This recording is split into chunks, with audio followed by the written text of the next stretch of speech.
ಅಶ್ವಿನಿ ಪುನೀತ್ ರಾಜ್ಕುಮಾರ್ ಬಗ್ಗೆ ಅವಹೇಳನಕಾರಿ ಪೋಸ್ಟ್ ಅನ್ನು ಹಾಕಿದಂತ ವಿಚಾರಕ್ಕೆ ಸಂಬಂಧಪಟ್ಟಂತೆ ರಾಜ್ಯ ಮಹಿಳಾ ಆಯೋಗದಿಂದ ಪೊಲೀಸ್ ಕಮಿಷನರ್ಗೆ ಪತ್ರವನ್ನ ಬರೆಯಲಾಗಿದೆ.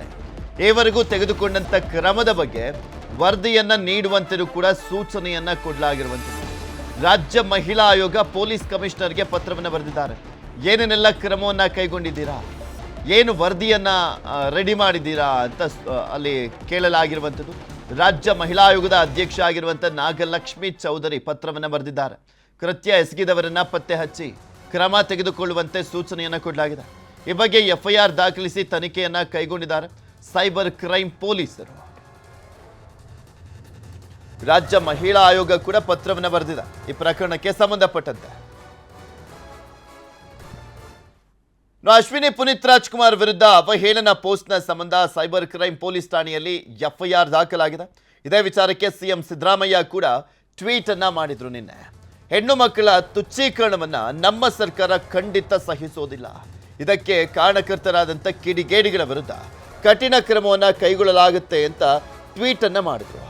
ಯಾವಾಗ ಈ ಒಂದು ವಿಚಾರ ಸಿದ್ದರಾಮಯ್ಯನವರ ಗಮನಕ್ಕೆ ಬಂತು, ಆ ಸಂದರ್ಭದಲ್ಲಿ ಈ ವಿಚಾರಕ್ಕೆ ಸಂಬಂಧಪಟ್ಟಂತೆ ಈ ಪ್ರಕರಣವನ್ನ ಖಂಡಿಸಿದ್ದಾರೆ. ಆಕ್ರೋಶವನ್ನ ಕೂಡ ವ್ಯಕ್ತಪಡಿಸಿದ್ರು ಸಿದ್ದರಾಮಯ್ಯ.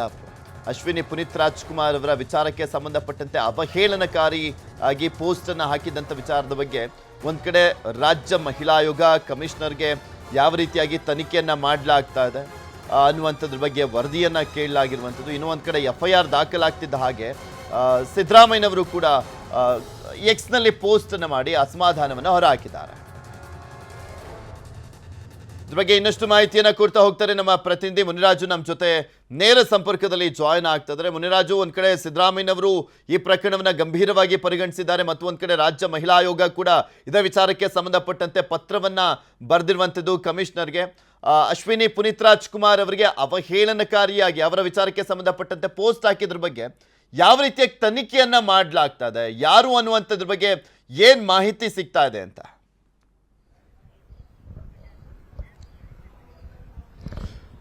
ಪೃಥ್ವಿ, ಈಗಾಗಲೇ ಈ ಒಂದು ಪ್ರಕರಣಕ್ಕೆ ಸಂಬಂಧಪಟ್ಟಂತೆ ಸೈಬರ್ ಕ್ರೈಮ್ ಪೊಲೀಸರು ಒಂದು ಪ್ರಕರಣವನ್ನು ದಾಖಲು ಮಾಡಿಕೊಂಡಿದ್ದೀಗ ಆ ಒಂದು ಕಿಡಿಗೇಡಿಗಳನ್ನ ಪತ್ತೆ ಮಾಡುವಂತ ಕೆಲಸವನ್ನ ಮಾಡ್ತಾ ಇದ್ದಾರೆ. ಮತ್ತೆ ಇದೇ ವೇಳೆ ಏನು ಮಹಿಳಾ ಆಯೋಗ ಕೂಡ ನಗರ ಪೊಲೀಸ್ ಆಯುಕ್ತರಿಗೆ ಒಂದು ಪತ್ರವನ್ನ ಬರೆದಿರುವಂತದ್ದು. ಏನು ಅಶ್ವಿನಿ ಪುನೀತ್ ರಾಜ್ಕುಮಾರ್ ಬಗ್ಗೆ ಯಾರು ಅವಹೇಳನಕಾರಿ ಒಂದು ಪೋಸ್ಟ್ ಅನ್ನು ಹಾಕಿದರೆ ಅವರನ್ನ ಪತ್ತೆ ಮಾಡಬೇಕು, ಮತ್ತೆ ಅದ್ರ ಬಗ್ಗೆ ಏನೆಲ್ಲ ಕ್ರಮಗಳನ್ನ ಕೈಗೊಂಡಿದ್ರಿ ಅದ್ರ ಬಗ್ಗೆ ಒಂದು ಮಾಹಿತಿಯನ್ನು ಕೊಡಬೇಕು ಅಂತೇಳಿ ಈಗ ರಾಜ್ಯ ಮಹಿಳಾ ಆಯೋಗ ಒಂದು ಪೊಲೀಸ್ ಕಮಿಷನರ್ ಅವರಿಗೆ ಒಂದು ಪತ್ರವನ್ನು ಬರೆದಿದ್ದಾರೆ. ಮತ್ತೆ ಈ ಒಂದು ಪ್ರಕರಣದಲ್ಲಿ ತಪ್ಪಿತಸ್ಥರು ಯಾರೇ ಇದ್ರು ಕೂಡ ಅವ್ರ ಮೇಲೆ ಕಠಿಣ ಕ್ರಮವನ್ನು ಕೈಗೊಳ್ಳಬೇಕು ಅಂತೇಳಿ ಒಂದು ಸೂಚನೆಯನ್ನು ಕೂಡ ಮಹಿಳಾ ಆಯೋಗ ಅವರು ಪೊಲೀಸರಿಗೆ ಕೊಟ್ಟಿರೋದು. ಯಾಕಂದ್ರೆ ಏನು ಸೋಷಿಯಲ್ ಮೀಡಿಯಾದಲ್ಲಿ ಈ ಒಂದು ಪೋಸ್ಟ್ ಹಾಕಿರೋದ್ರಿಂದ ಸಾಕಷ್ಟು ಒಂದು ಚರ್ಚೆಗೆ ಕಾರಣ ಆಗಿರೋದು. ಮತ್ತೆ ಇದ್ರ ಬಗ್ಗೆ ಏನು ಮಹಿಳೆಯರ ಬಗ್ಗೆ ಯಾವ ರೀತಿ ಒಂದು ಗೌರವವನ್ನು ಕೊಡ್ತಾ ಇದ್ದಾರೆ ಅನ್ನೋದ್ರ ಬಗ್ಗೆ ಸಾಕಷ್ಟು ಚರ್ಚೆ ಆಗ್ತಾ ಇದೆ.